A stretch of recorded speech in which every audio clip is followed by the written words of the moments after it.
how to create a beautiful site. For starter, do look at the video on the basics of site layout. Once you got the basics on the site layout, we can take a look in terms of how we can change the different theme for the site.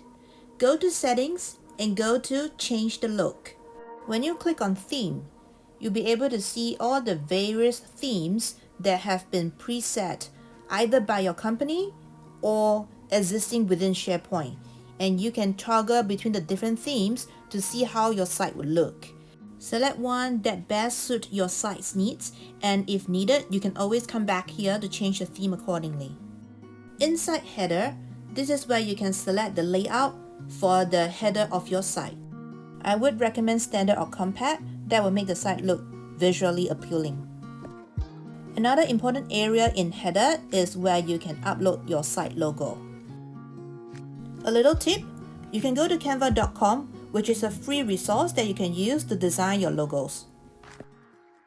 Another great resource to make beautiful site is to make full use of the free stock images from Microsoft SharePoint. The library is big enough to satisfy most of your searches in terms of what visuals you need. Some keywords that are extremely useful for the site that we tend to build are words like people, where you're able to see a variety of visuals with people engaging in different types of activities. A little tip in terms of how to search, what I have found out is you have to have a clarity in terms of what is the hero image in that visual.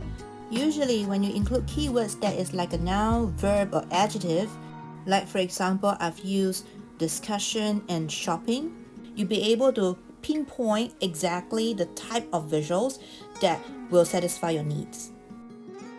Once you've found your desired visual, insert that to your page. When the visual is on your page, there are a few ways that you can edit it. You can actually change the aspect ratio, you can crop it, you can resize it, and you can also change the center focal point of the picture. Now you've learned all the key tips on how to make a site beautiful. So go ahead and start creating.